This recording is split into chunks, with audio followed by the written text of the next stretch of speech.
영을 위한 하나님의 말씀입니다. 창세기 3장 1절에서 8절 말씀입니다. 한 절씩 교독하겠습니다. 창세기 3장 1절에서 8절. 제가 1절 읽겠습니다. 그런데 뱀은 여호와 하나님이 지으신 들짐승 중에 가장 강교하니라. 뱀이 여자에게 물어 이르되 하나님이 참으로 너에게 동산 모든 나무의 열매를 먹지 말라 하시더냐. 여자가 뱀에게 말하되 동산 나무의 열매를 우리가 먹을 수 있으나 동산 중앙에 있는 나무의 열매는 하나님의 말씀에 너희는 먹지도 말고 만지지도 말라 너희가 죽을까 하노라 하셨느니라. 뱀이 여자에게 이르되 너희가 결코 죽지 아니하리라.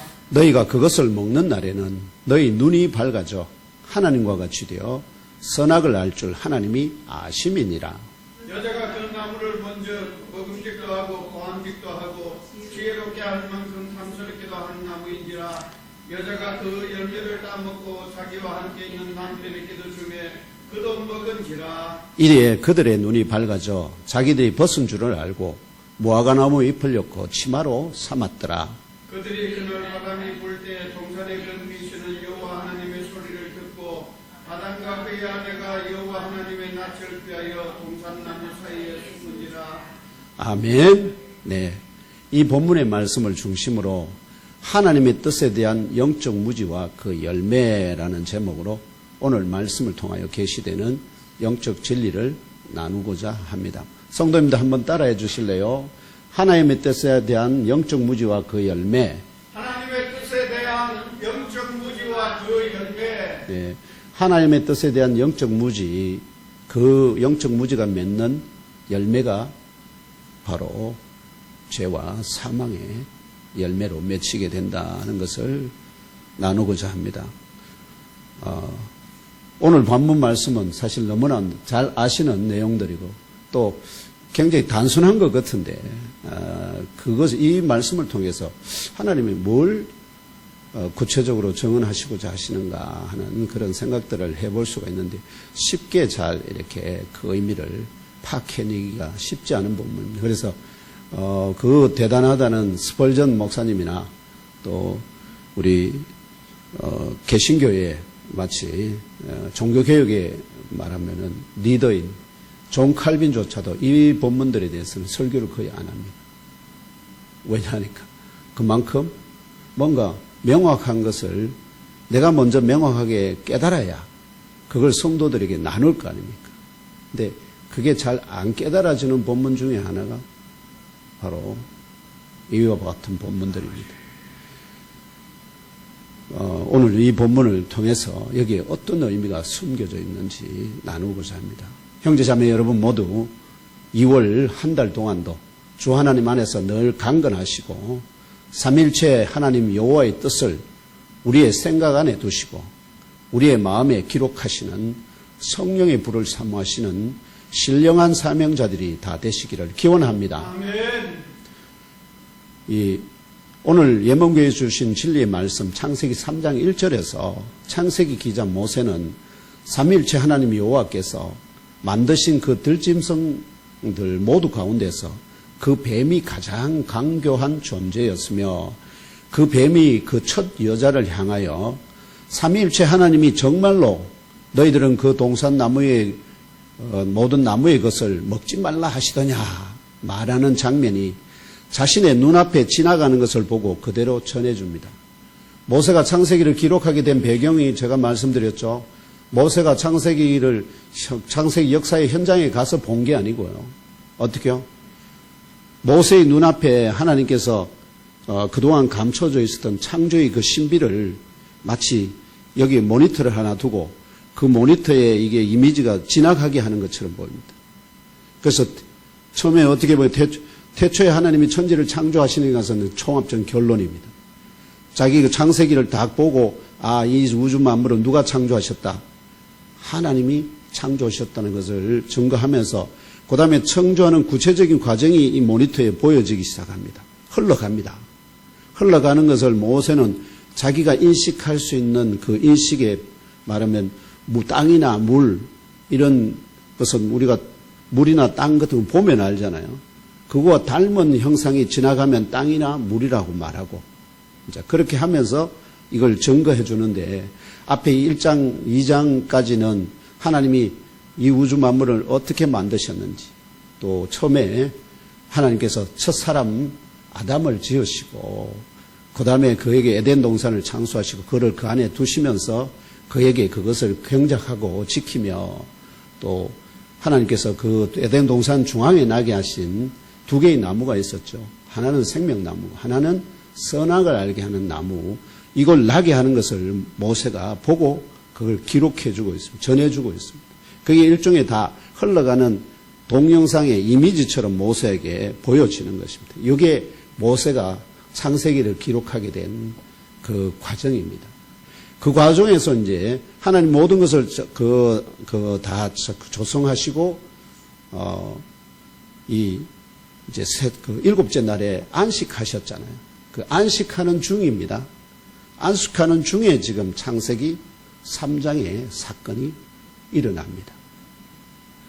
창세기 3장의 첫째 1절에서 창세기 기자 모세는 삼위일체 하나님 여호와께서 만드신 모든 들짐승 그 가운데 그 뱀이 가장 강교한 존재였다.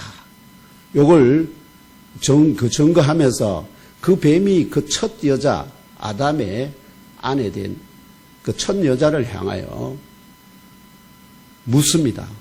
삼위일체 하나님이 정말로 너희들은 그 동산 모든 나무의 것을 또는 열매를 먹지 말라 하시더냐, 이렇게 말하는 장면이 자신의 눈앞에 지나간 거 지나갑니다. 모세의 눈앞에.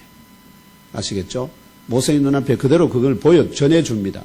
이 뱀으로부터 이 말을 들은 이 여자가 이 뱀을 향하여 말하는 바가 2, 3절의 장면에서 모세에게 들려집니다. 우리들이 그 동산 나무의 열매들 가운데 먹는다. 그러나 삼위일체 하나님께서는 너희들이 죽지 않도록, 원래 제가 직역을 해서 말씀드립니다. 너희들이 죽지 않도록 그 동산의 중앙에 있는 그 나무의 열매는 너희는 먹지 말라. 더더욱 만지지도 말라 말씀하셨다. 이렇게 대답하는 것을 장면을 모세가 보게 됩니다. 그러자 이 뱀이 이 여자를 향하여 4, 5절의 장면에서 너희들이 죽지도 죽지 아니한다. 이렇게 여기는 원래 반드시 절대로 죽지 않는다, 결코 죽지 않는다 이렇게 되어 있는데 원래 원어는 죽는다가 두 번 반복됩니다. 이걸 이렇게 해석할 수 있습니다. 그래서 너희들은 결코 죽지 않는다는 뜻이 아니라 죽지도 죽지 아니한다 이런 뜻입니다. 그걸 우리 번역을 어떻게 해놨다고요? 죽지도 죽지 아니한다 이렇게 번역 안 하고 결코 두 번 반복이니까 두 번 반복을 반드시 결코 이렇게 번역해놨습니다. 결코라는 말은 없습니다. 원어에는 뜻이 뭐냐? 죽지도 죽지 아니한다 이런 뜻입니다. 그래서 두 번 반복될 때는 이게 어떻게요? 좀 절대적인 의미로 강조하는 의미가 있기 때문에 그래서 결코 죽지 아니한다 이렇게 지금 번역을 해주고 있습니다. 그러면서 왜냐하면 너희들이 그것을 먹는 날이면 또한 너희들이 눈이 번쩍 뜨이게 될 것이다. 또한 선과 악을 알고 있는 삼위일체 하나님과 같이 되기 때문이라는 것을 삼위일체 하나님이 알기 때문이다. 이렇게 좀 복잡한 말로 어떻게요? 이 뱀이 여자에게 대답을 합니다. 다시 읽어드릴까요? 왜냐하면 너희들이 죽지도 아니하는데 왜냐하면 너희들이 그것을 먹는 날이면 또한 너희들이 눈이 번쩍 뜨이게 될 것이다. 또한 선과 악을 알고 있는 삼위일체 하나님과 같이 되기 때문이라는 것을 삼위일체 하나님이 알기 때문이다. 하나님과 같이 된다는 것을 하나님이 알기 때문에 어떻게요? 그래서 그 뒤를 해석하면 이 선악을 알게 하는 나무의 열매를 뭐 하지 말라? 먹지 말라. 그렇게 금지하고 있다는 것을 말하는 것을 듣고 전해집니다. 이 뱀의 말을 들은 이 여자의 반응이 어떠하였는지 6절의 장면으로 전해집니다. 이 여자가 그 나무를 주목하여 봅니다. 다시 나무를 주목하여 봅니다. 그전에는 별로 금하니까 아예 쳐다보도 안 하려고 그랬는데 이번에는 그 먹어도 안 죽는다는 말을 들으니까 갑자기 그 나무를 더 주목하게 봅니다. 그리고 이 여자가 3가지 이유, 곧 첫째, 그 나무가 음식용으로 좋아 보였기 때문에, 식용으로 먹으면 맛있어 보였기 때문에, 그 다음 둘째, 그 나무가 눈에 식욕을 자극하는 듯 보였기 때문에, 세 번째, 그 나무가 갈망하는 지혜를 줄 수 있을 듯 보였기 때문에, 이런 세 가지 이유로, 다시 말하면 먹기에 좋았다, 또 식욕을 아주 강하게 자극했다, 그 다음에 그 나무가 갈망하는 지혜를 줄 수 있을 듯 보였기 때문에, 이렇게 세 가지 이유로 그 나무의 열매를 취합니다. 그리고 그녀가 그것을 먼저 먹습니다.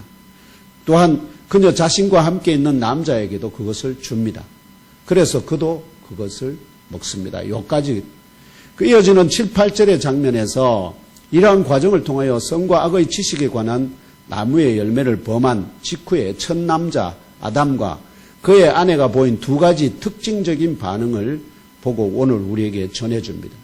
모세가 이걸 보고 있습니다. 선악을 먹은 다음에 이 첫 남자 아담과 그의 아내가 어떤 반응을 보였는지를 모세가 모니터에 이게 보여집니다. 그걸 보여주는 것이 두 가지인데, 바로 첫째는 그들을 둘의 눈이 확 뜨였습니다.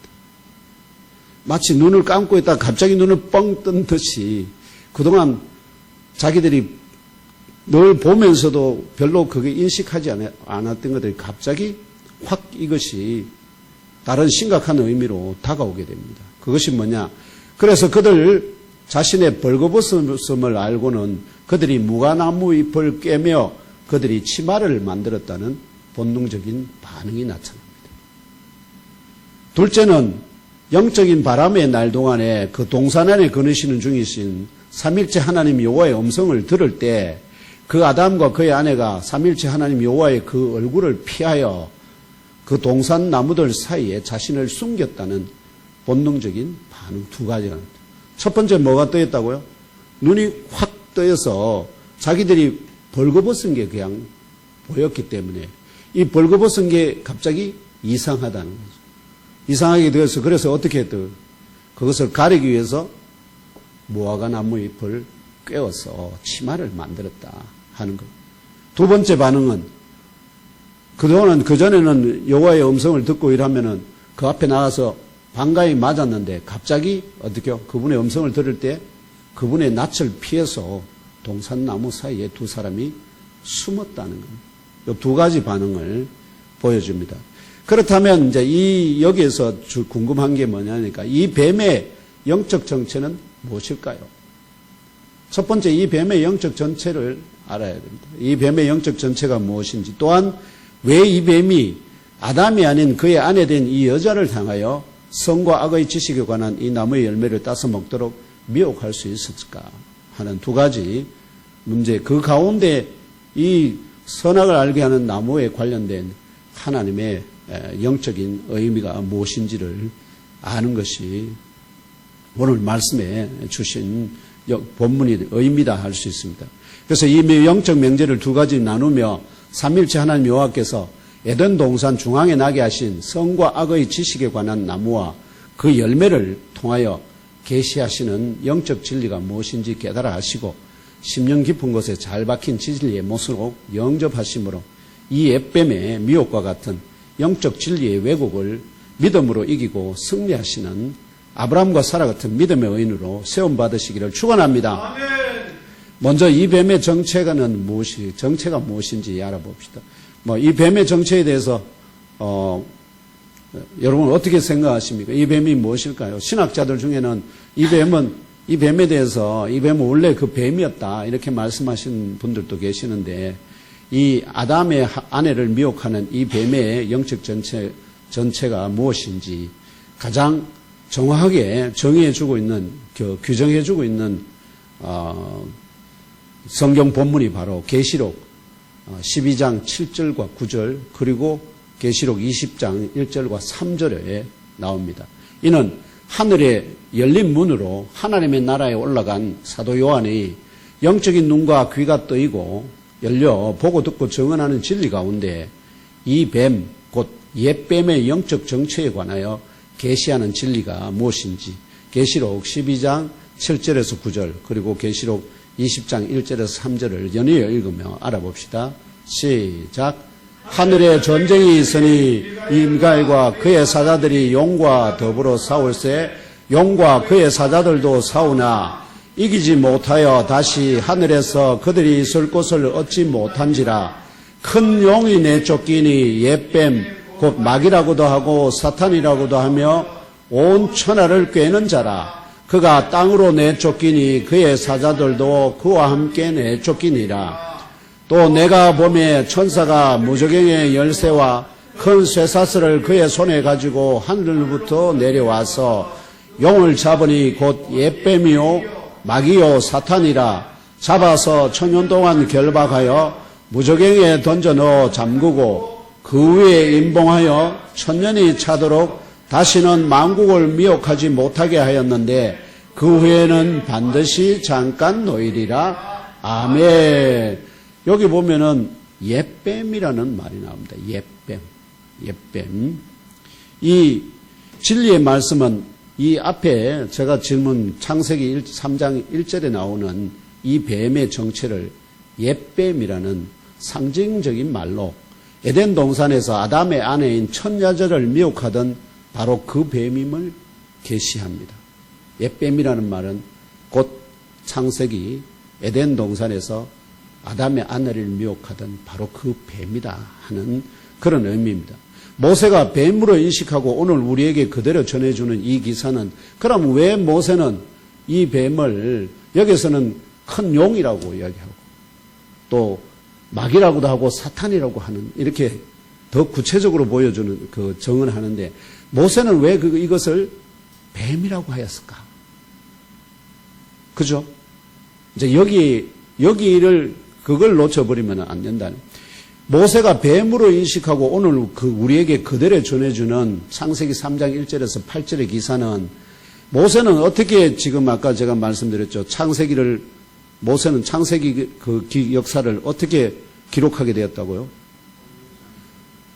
하나님께서 또 모세 앞에 모세는 그대로 현실 세계에 있습니다. 현실 세계에 있는데 이 현실 세계에 있는 모세에게 마치 영화의 한 장면처럼 하나님이 창조 역사가 쫙 흘러갑니다.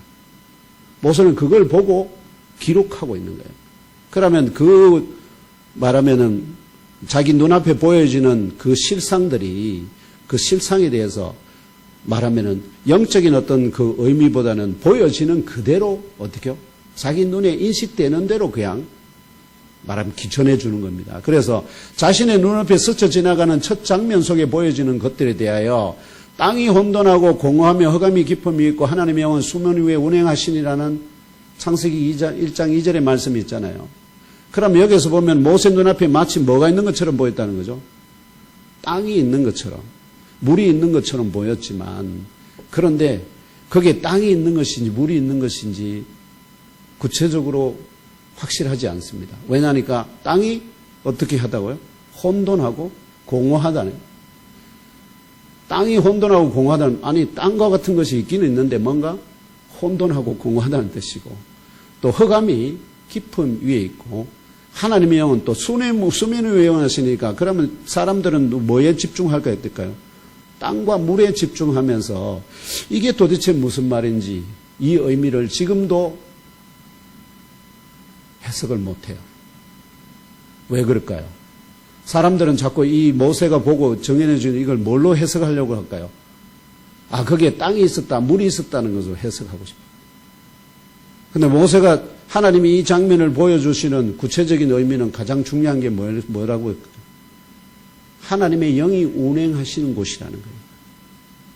그러니까 이걸 영적인 의미로 알아들어야 되는데 이걸 뭘로 계속 우리가 익숙한 물과 땅의 어떤 존재를 말하는 것으로 해석하는 순간에 그 답이 없다는 거죠. 그게 지금 창세기 모세가 그걸 기록한 이후로 현재까지도 이걸 제대로 해석하는 사람이 없다니까. 그만큼 왜냐니까 영적인 것은 영적으로 해석을 해야 되는데 영적인 것을 물리적인 현상으로 자꾸 해석을 하려니까 답이 없다. 그럼 지금 그럼에도 불구하고 이것이 그러면 잘못됐느냐? 아닙니다. 그래서 여기서 말하는 제가 의미하는 바는 창세기 1장 2절에처럼 땅이나 물이라는 용어들은 모세 자신에게 친숙한 땅이나 물처럼 보인다는 의미로 아시겠죠? 자신이 보여지고 있는 그 말하면은 동영상 속에 물, 땅, 뭔가 그와 같은 것들로 보이는 것이 지금 지나가고 있다는 것을 말하는 거고. 그처럼 동일하게 모세의 눈앞에 지금 스쳐 지나가는 오늘 말씀의 장면 가운데 보여진 이 뱀의 겉모습. 모세가 이렇게 지나가잖아요. 지나가는데 이걸 어떻게 붙잡고 이게 뭔가 이렇게 딱 하는 게 아니라 지나가는 걸 그냥 보는 대로 증거하기 때문에 이 뱀이 보여진 이 겉모습이 뭐와 같다는 겁니다. 자기가 모세 자신에게 익숙한 뱀처럼 보인다는 의미입니다. 뱀처럼 보인다. 그래서 겉보기에 뱀으로 인식되어서 보이는 그대로 이 뱀으로 전해주는 모세의 정음과 비교할 때 지금 에덴 동산의 미혹자 옛뱀으로 인식하고 지금 요한은 보면은 어디로 올라가게 되죠? 하늘에 열린 문으로 어디로 올라갑니까? 하나님 나라로 올라가요. 달라요. 바라보는 모세는 현실에서 지나가는 동영상을 보는 거고 사도 요한은 어떻게 해요? 하늘에 열린 문으로 하나님 나라에 들어가요. 그 하나님 나라에서 직접적으로 일어나는 모든 일들을 그가 보고 있는데 그 의미를 누가 또 가르쳐 줄까요? 하나님의 사자들이 그에게 가르쳐요. 이해되십니까? 차이를. 그래서 그 뱀을 보니까 이 뱀이 바로 어떤 뱀이라? 옛뱀이라. 모세가 창세기에서 3장에서 첫 여자 하와를 미혹하던 그 여자를 미혹하던 바로 그 뱀이구나 하는 것을 깨달아 알게 되었다는. 그래서 그 옛뱀으로 인식하고 그 정체를 보다 구체적으로 계시하여 전해주는 사도 요한의 증언이 더욱 선명한 이유는 두 가지 정도입니다. 첫째 이유는 삼위일체 하나님은 경륜은 뭐냐니까 처음부터 모든 것을 다 선명하게 보여주는 게 아니라 처음에는 모세를 통해서 어떻게 해요? 그 겉모습을 보여주고 점점 역사 가운데 어떻게 해요?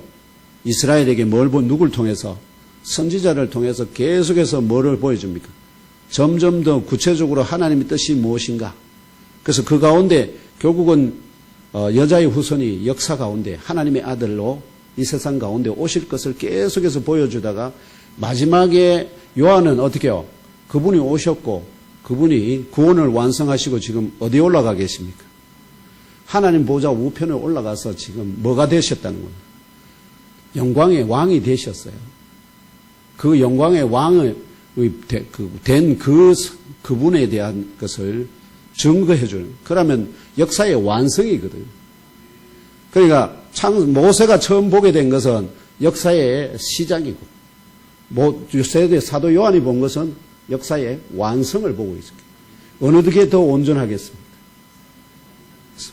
역사의. 그래서 이걸 계시의 점진성이라고 해요. 하나님 말씀은 창세기에서 다 연결되어 있지만 그럼에도 창세기는 일종의 역사의 시작이고 요한계시록은 역사의 완성을 보여주는 거예요. 그래서 완전한 모습을 보여주는 거죠.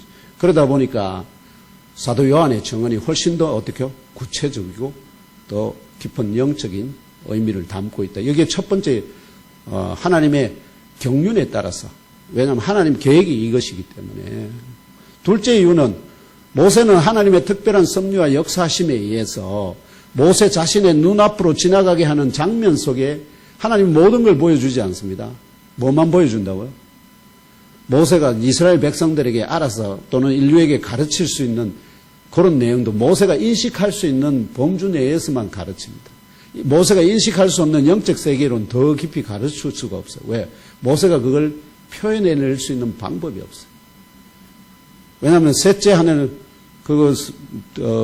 우리 사도 바울이 자기가 부지간에 어디로 올라가게 됩니까? 삼층천으로 올라갔는데 그 삼층천에 올라가서 보고 들은 것을 어떻게 해요? 말로 도저히 표현하는 것이 불가능하다. 그래서 모세라고 모든 걸 기회할 수 있는 사람이 아닙니다. 그래서 다시 말하면 하나님의 특별한 섭리 역사하심에 모세 자신이 이해할 수 있는 범주의 내용들만 어떻게요? 모세에게 기록하게 한 것이 창세기거든요. 그래서 자신이 그 지나가는 장면 속에 보여지고 들려지는 것들을 자신의 인식의 한계 내에서 그대로 전해주지만 사도 요한은 하나님의 나라에 올라가 그 영적 본체를 보고 깨달아 알게 하시는 자들로부터 직접 들은 그것을 그대로 전해주기 때문입니다. 이게 차이예요. 이러한 연유로 모세의 증언은 모세의 직관적인 인식에 기반한 진리의 계시입니다. 그래서 뭐가 듣다 잘못하면은 그걸 잘못 해석하면 안 됩니다. 오해가 생길 수 있다. 반면에 사도 요한의 증언은 하나님 나라에 어느 올라가 영적 존재를 직접 보고 그 존재의 본체를 깨달아 알게 하시는 자들로부터 직접 들은 것을 전해주는 객관적인 진리의 계시이다 규정할 수 있기 때문에 이 뱀의 영적 정체에 대한 보다 구체적이고 객관성이 담보된 진리는 사도 요한이 증언하는 바 옛뱀, 곧 마귀라고도 하고 사탄이라고도 하며 온 천하를 꿰는 큰 용입니다. 이게 이 뱀의 정체입니다. 그러니까 모세에게는 용과 뱀의 닮은 부분은 뭐가 닮았을 보죠? 얼굴이 닮았을 수도 있습니다. 그 얼굴만 지금 모세가 봤을 수도 있습니다. 전체를 다 본 게 아니라. 그랬을 때, 그 얼굴만 봤을 때, 저게 뱀인가 보다. 이렇게 인식될 수 있다 하는 것입니다. 이 용이라는, 특별히 용이라는 존재에 대하여 여러분들은 본 적이 없죠? 용을 보신 분들이 있습니까? 그래서 신화 속 허구의 짐승으로 인식하여서 말하는 분들이 계시는데, 이는 진리의 성경이 말하는 바를 정확하게 알지 못하는 영적 무지에 기인한 것입니다. 왜냐하면 진리의 성경은 삼일체 하나님 여호와께서 대략 4부류 정도의 섬기는 자들을 영적 존재들로 창조하셨습니다. 첫째는 여러분들이 모두 너무 잘 아는 사람의 얼굴 모습을 한 영적 존재, 이들을 뭐라고 부르는지 아세요? 천사예요. 천사들은 뭐를 닮았다고요? 사람의 얼굴, 주로 어떤 남자일까요, 여자일까요? 천사들은 다 남자입니다. 남자의 얼굴, 아주 꽃미남으로 생긴 남자들의, 젊은 남자들의 얼굴로 나타납니다. 이게 천사들입니다. 두 번째는 2개의 큰 날개를 가진 그룹들입니다.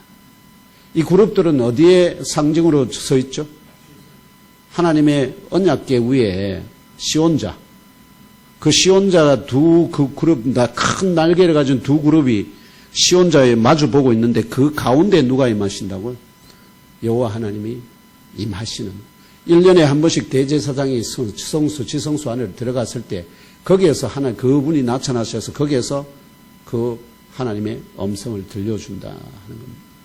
요게 2개의 큰 날개를 가진 그룹들입니다. 세 번째 영적 존재가 뭐냐면은 날개가 2개가 아니고 6개. 날개 6개를 가진 스랍들이 있습니다. 제가 다시 말하면 천사들, 그룹들, 스랍들. 스랍은 날개가 6개입니다. 날개가. 그래서 2개는 날개로는 어떻게요? 가운데 2개는 납니다. 2개는 앞에 위에 있는 2개로는 자기 얼굴을 가립니다. 그리고 밑에 있는 2개로는 자기 발을 가려요. 그러면서 계속 하나님 앞에 어떻게요? 말하면 영화로우시다, 영화로우시다 하면서 하나님 앞에 계속 헌화하는 존재들이 이 스랍들. 마지막으로 넷째가 바로 뱀의 형상과 비슷하게 보여지는 용들입니다. 4 종류의 영적인 존재를 하나님이 창조하셨습니다. 결론적으로 이 뱀의 형상과 비슷하게 보여지는 용들 가운데 큰 용이라 지금. 큰 용. 큰 용이 에덴 동산에서 아담의 아내인 첫 여자를 미혹하던 바로 그 옛뱀이요. 이 자의 영적 본체는 진리의 성경이 증언하는 바, 우리가 사탄이니 마귀라는 말은 많이 나오잖아요. 이 사탄이라고, 마귀라고도 하고 사탄이라고 하며 온 천하를 꿰는 자이다는 영적 진리를 깨달아 아시고 믿고 심령에 잘 박힌 진리 못으로 새기시기를 축복합니다. 다시 말하면 이 모세가 증언하는 아담의 아내를 미혹하던 이 뱀이 바로 옛뱀인데 그 모습이 큰 용의 형상을 하고 있으며 마귀라고도 하고 사탄이라고도 하며 온 천하를 깨는 자이다는 증언입니다. 예화를 하나 말씀드리면 어느 날 악마들의 회의가 열렸습니다. 어떻게 하면 기독교인들을 실족시키느냐가 그들의 문제였습니다. 회의 결론은 이랬습니다. 기도, 전도, 봉사, 헌신을 열심히 하도록 결심하게 하라. 그러나 오늘은 불편하니까 내일부터 하자라고 유혹하자는 내용이었습니다. 이 예화를 들려주면서 만일 여러분의 귀에 내일 하자는 유혹의 소리가 들린다면 전도 내일 하고 성경 내일 읽고 기도 내일 하고 이런 유혹의 소리가 들리면 그것은 악마인 소리인 줄 알라고 들려주십니다. 반면 오늘이라는 소리가 들리면 그것은 천사의 속삭임인 줄 알라. 구원을 받는 그때는 바로 오늘이다. 이렇게 말씀하신 분이 있는데 이분이 미국 부흥사인 진 윌리엄스 박사라는 분인데 어디에 와서 그 강연을 했느냐. 1972년 7월 1일에 우리나라 수원에서 설교할 때 이 말을 하셨답니다. 그래서 아마 그때 결국 우리 한국 사람들이 잘 미루는 것을 아마 그걸 염두에 두시고 뭐든지 오늘 하라. 이런 의미로 이 말씀을 하신 것 같습니다. 특별히 이 세상 사람들 가운데 그 누구도 알지 못했던 이 내용은 이 요한이 증언해 주지 않으면 누가 알 수 있었겠습니까? 뭐가 있었다고요? 하늘에 전쟁이 있었답니다. 하늘에 전쟁이 있었다고요. 어떻게 영광의 모든 능력의 하나님이 계시는 하늘에서 전쟁이 있을 수가 있습니까? 상상이 됩니까? 그러면 이 요한의 증언이 진실일까요? 허구일까요? 진실입니다. 진실. 이 하늘 전쟁이 하나님 나라 안에서 벌어졌으며 이 하늘 전쟁에서 이스라엘 나라의 군주가 누구입니까? 미가엘입니다. 이 미가엘이 가장 높은 군주의 한 사람입니다. 이 군주 미가엘과 그의 사자들이 미혹자 곧 용과 그의 사자들과 싸웠다는 영적 진리를 사도 요한이 보고 오늘 우리에게 전해줍니다. 이 하늘 전쟁에서 용과 그의 사자들이 미가엘과 그의 사자들을 이기지 못하였기 때문에 다시 하늘에서 그들이 있을 곳을 얻지 못하여서 큰 용과 그의 사자들이 땅 위로 하늘에 있던 존재인데 땅 위로 내쫓기게 되었다고 전해주는 내용입니다. 그런데 이 내쫓기는 이 큰 용, 그 정체가 뭐냐? 바로 옛뱀이고 마귀고 사탄이라. 또 온천하를 깨는 자라 계시합니다. 이 땅 위로 내쫓긴 큰 용과 그의 사자들 가운데 계시록 20장 앞의 지금 보면은 땅 위에 이 용이 큰 용이 어떤 일이 있었는데 이 용이 대단한 능력자거든요. 그런데 하늘에서 천사가 심센 천사라고 말도 안 합니다. 한 천사가 무저갱의 큰 열쇠와 큰 쇠사슬을 그의 손을 가지고 하늘에서 노려옵니다. 그러고는 이 뱀을 어떻게 해요? 사로잡아가지고 이 큰 쇠사슬로 엉경기 묶어가지고 그를 어디다가 구속시킵니까? 무저갱에다가 얼마 동안요? 1000년 동안 구속하여 둔다. 그러니까 그 뱀을 잡았는데 배용을 잡으니 곧 옛뱀이요 마귀요 사탄이라. 그렇죠. 이 쫓겨난 뱀이 결국은 어떻게 해요? 이 천사에 의해서 사로잡힌다는 거예요. 그렇다면 이 큰 용, 곧 옛뱀이요 마귀요 사탄이 언제 하늘에서 땅 위로 내쫓기게 되었을까요? 여러분 들어본 적 있습니까? 언제? 성경이 증언할까 안 할까요? 증언합니다. 누가복음 10장 17절에서 18절을 함께 읽으며 알아봅시다. 시작. 70인이 기뻐하며 돌아와 이르되 주여 주의 이름이면 귀신들도 우리에게 항복하더이다. 예수께서 이르시되 사탄이 하늘로부터 번개같이 떨어지는 것을 내가 보았노라. 아멘. 여기 사탄이 나오지 않습니까? 이 사탄이 예수님이 공생애를 시작했잖아요. 30세에. 그리고 만 3년이 다 끝나서 갈 때쯤 제자들이 결국은 뭘 보냅니까? 복음 전도하는 훈련을 내보내게 됐죠. 그 중에 70인들 2사람씩 짝을 지어서 내보냈는데 이 2사람씩 짝을 지어 70인들이 전도 가서 예수님 이름으로 막 기도하니까 어떻게 해요? 귀신들이 떠나가고 막 병들이 낫고 난리가 났습니다. 그래서 이 70인 전도자들이 어떻게 해요? 너무나 기쁘고 신나서 예수님에게 돌아와서 지금 보고하는 겁니다. 주여 주의 이름이면 귀신들도 우리에게 항복하더이다. 막 이렇게. 그러면서 예수께서 그들에게 말합니다. 사탄이 하늘로부터 번개같이 떨어지는 것을 내가 보았다. 이게 바로 사도 요한이 지금 어떻게 해요? 하늘 전쟁에서 패해서 땅으로 쫓겨나는 이 용에 대한 이야기입니다. 그러면 이 용이 하늘에서 쫓겨난 것은 언제쯤이라고? 예수님이 공생애를 거의 마무리 지을 때쯤. 떨어져서 결국은 이 뱀과 이 큰 용과 사탄과 예수님 사이에 뭐가 벌어집니까? 영적 전쟁, 전투가 십자가에서 벌어지죠. 그래서 뱀이 여자의 후손에 뒤꿈치를 물어서 결국은 그거를 십자가에서 죽이잖아요. 그런데 예수께서 어떻게 해요? 죽은 지 3일째 되는 날에 그 사망을 이기고 살아나 버리니까 이 뱀이 치명적인 타격을 입게 돼. 이 용이 그 틈을 타서 어떻게 해요? 하나님이 천사를 내보내서 그를 사로잡아서 지금 무저갱이.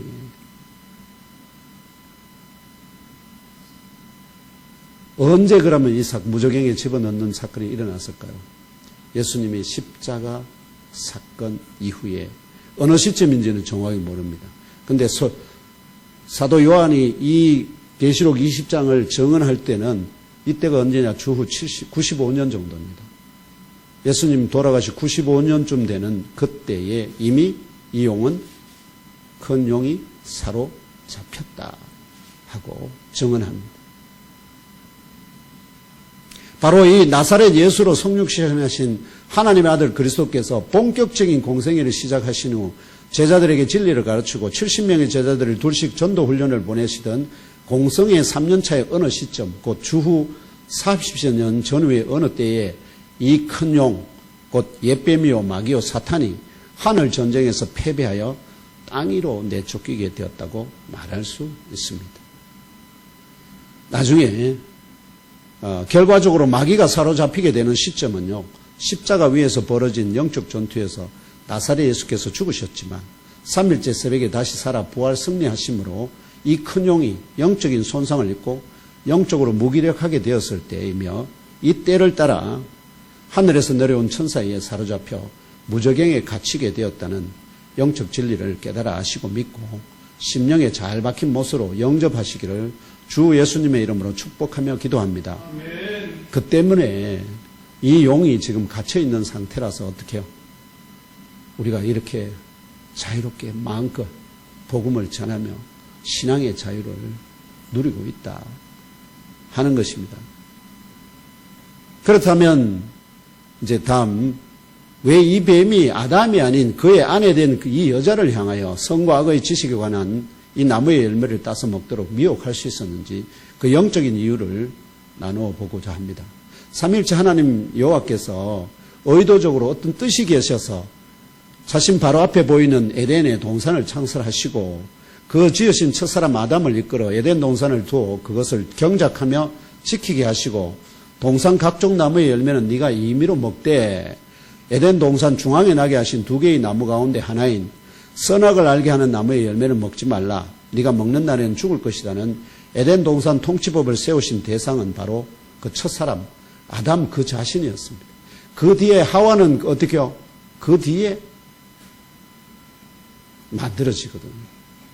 그 이후에 첫사람 아담이 혼자 있는 것이 좋지 아니하여 삼일체 하나님 여호와께서 돕는 자를 아담의 갈빗대와 살로 조성하시고 생기를 그 코를 통하여 불어넣어 살아 호흡하는 존재를 세우신 후 그 손을 잡아 아담에게 이끌어 주었을 때 아담이 그의 이름을 뭐라고 불렀습니까?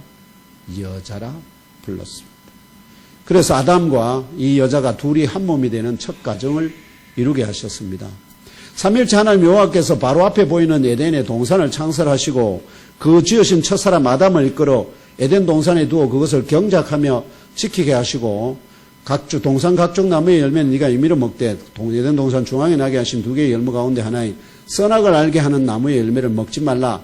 내가 먹는 날에는 죽고 죽을 것이다는 그 음성을 들었던 첫사람 아담과 함께 누구와 이 음성을 함께 또 듣고 있습니까?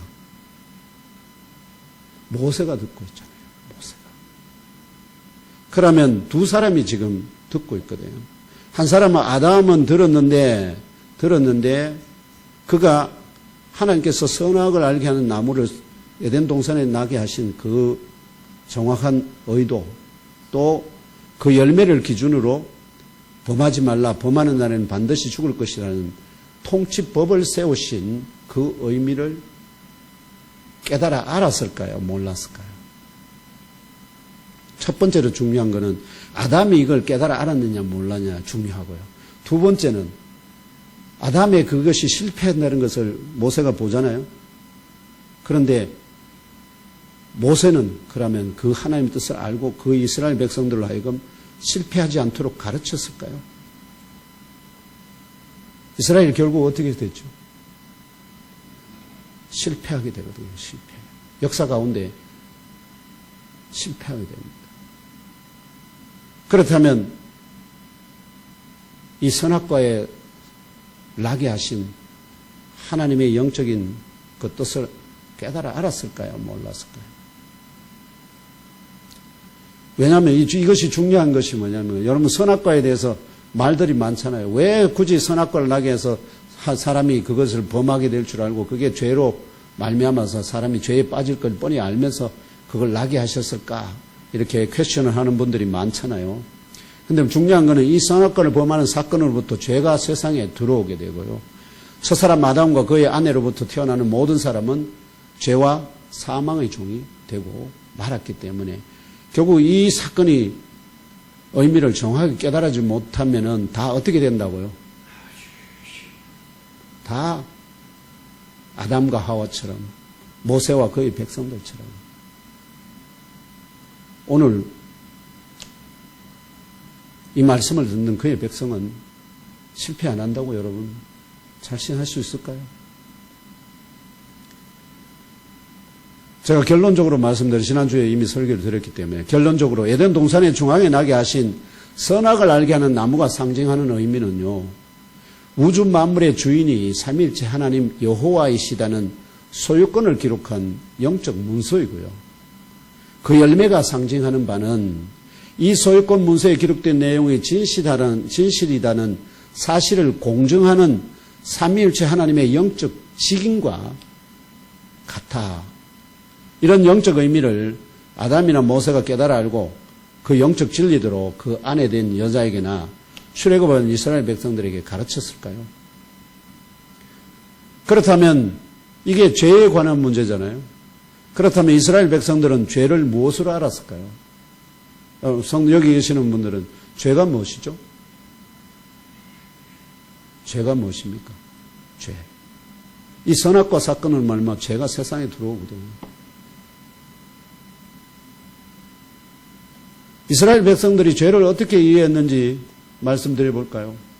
죄라고 하는 뜻을 이스라엘 백성들은 하타트라는 히브리어를 표현하는데 이거는 원래 하면은 여기 관역이 있잖아요. 저기 관역인데 내가 저기를 관역을 정확하게 쏘면은 이거는 제대로 맞춘 거고 거기에서 벗어나는 정도에 따라서 이게 죄가 커집니다. 그러니까 저기를 향해야 되는 관역이 그 말한 화살이 정반대로 향하게 되면은 이게 하나님을 가장 대적하는 큰 죄가 돼요.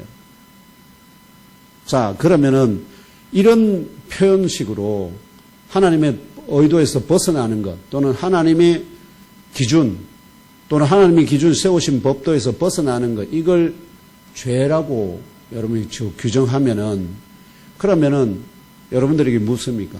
이 기준으로 자기 자신이 죄인인지 아닌지 한번 진단해 보시고, 그걸로 끝나지 않고, 그러면 내가 이 어느 정도로 빗나가는 거 정반대로 가고 있는지, 아니면 제대로 꽂히고 있는지, 그걸 해가지고 자기 자신을 죄를 정죄를 하며 해보라. 왜냐하면 성경이 뭐라고 그러죠? 모든 사람이 죄를 범하였으며 하나님의 영광에 들지 못한다 말씀하니까. 그러면 우리 박 장로님은 어떤 죄를 범하셨죠?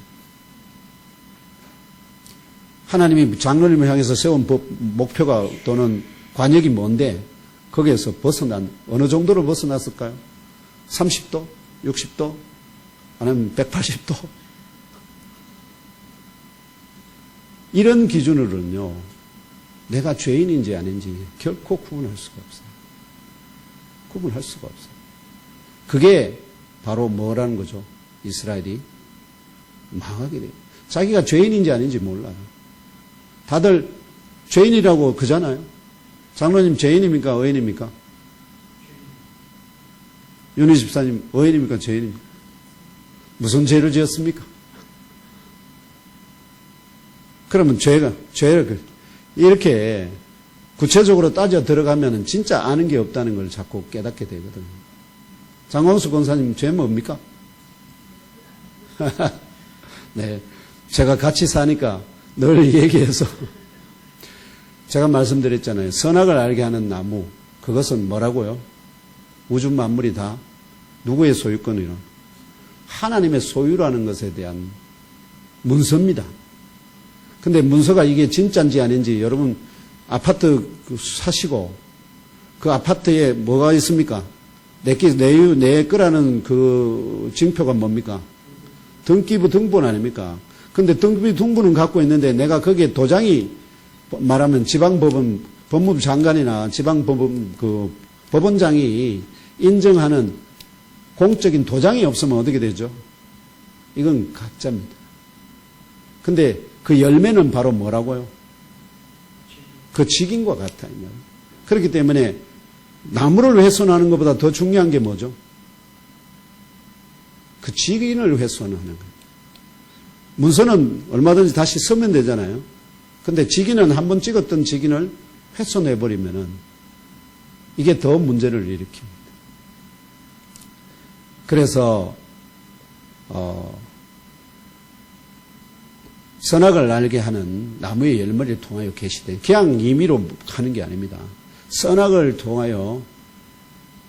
알게 한 나무의 열매를 통하여 계시된 죄의 본질적이고 실제적인 의미에 대한 하나님의 뜻을 지금도, 그래서 계속 묻는다는 거 아닙니까? 세상 사람들이나 아니면 성교회에 처음 오시는 분들이 왜 선악과를 둬가지고 굳이 뭐를 사람을 죄에 빠지게 하냐. 그러면 그 하나님이 좋은 분이냐 나쁜 분이냐 이렇게 묻게 한다는, 반문한다는. 근데 거기에 대해서 어떻게요? 하나님이 이 선악과를 세우지 않으면 하나님이 뭐가 되는 거죠? 왜냐합니까? 여러분들이 엄청나게 비싼 돈을 주고 아파트를 샀는데, 거기에 뭐를 두지 않으면 바보가 됩니까? 등기부 등본을 제대로 자기 것으로 소유권을 옮겨야 되잖아요. 그러니까 도장을 직인을 확 받아야 되는데 그것까지 안 하고도 내가 돈 주고 샀으니까 그냥 이건 내 거야 이러고 있으면 법에 가면 어떻게 된다는 거죠? 인정을 못 받는 거잖아요. 그래서 다시 말씀드리면 연범교회 오시기 전에 형제자매 여러분은 죄의 본질을 무엇이라고 알고 계셨나요? 하나님 뜻을, 하나님 말씀에 거역하는 거, 이걸 또 죄라고 생각하시는 분들이 많이 계세요. 그러면 좋은 아버지가 있는데 그 좋은 아버지가 야 아들아 오늘 저기 말하면 밭에 나가 일 좀 해라 이러니까 둘째가 뭐라고 그러죠? 아버지 싫어요. 나 안 갈래요. 근데 첫째는 어떻게요? 아버지 뜻대로 갔어요. 둘째는 그냥 싫다고 했는데 근데 결국은 뭐죠? 그 아들이 나 싫어요, 안 가겠다고 한다고 그 아들을 보고 향해서 뭐라 할 수 있습니까? 너 죄인이야, 너 사형이야. 이렇게 하면 그 아버지가 좋은 아버지냐고. 하나님이 그 말씀대로 안 한다고 다 사형시켜버리면은 그 하나님이 좋으신 하나님이요, 문제 있는 하나님이에요. 그러니까 잘못 해석을 하면 하나님의 선악을 알게 하는 나무의 그 의미를 잘못 해석하기 때문에 뭐가 나온다는 거죠. 온갖 죄에 대한 이런저런 말들이 나오는데 오히려 그것이 다 하나님의 영광을 가리게 하는 방향으로 가기 때문에가 문제가 된다는 것입니다. 그래서 다시 한번 말씀드린 죄란 내 것 아닌 것을 내 마음대로 하는 것입니다. 우리 박경 장로님은 누구 것이죠? 우리 장강수 권사님은 누구 것입니까? 윤희 집사님은 누구 것입니까? 우리 자매님은 누구 것입니까? 그러면 하나님의 것이 하나님의 뜻대로 사용되거나 하나님 뜻대로 세워지지 않으면 이런 것입니다. 우리가 뭐 개척교회 하다 보니까 늘 여러 가지 문제가 그잖아요. 정말 함께 예배 말하면 예몬교회를 세워갈 귀한 지체를 보내주십시오 하고 열심히 기도했어요. 그래가지고 자매가 한번 왔잖아요. 자매가 한번 왔는데 때로는 제가 새벽 재단에 이제 하나님 이번에 우리 세연 장학금을 좀 보내야 되는데 큰 돈이 필요합니다. 이렇게 해가지고 하나님 구했는데 제가 아침에 이제 새벽 기도를 마치고 가는데 길가에 큰 뭐가 떨어져 있어 주워 보니까 제가 딱 구한 만큼의 돈이 들었어요. 그러면 어떻게 생각하죠? 아이고 하나님이 내 기도에 응답하시고 그래서 그걸로 챙겨가지고 어떻게 해요? 세연에게 장학금을 보냈어요. 근데 좀 있으니까 누가 찾아오죠? 경찰이 찾아와요. 아저씨 여기 예몬교회 앞에 있는 뭐 떨어진 거 주워가셨죠? 왜냐하면 CCTV에 다 나오니까. 그랬을 때 저는 하나님으로부터 받았다고 주장할 거 아닙니까? 근데 법에 가면 뭐가 되죠? 제가 남의 물건을 어떻게 했죠? 결국은 훔친 유용한 죄가 되죠. 내 거 아닌 것을 아시죠? 내 마음대로.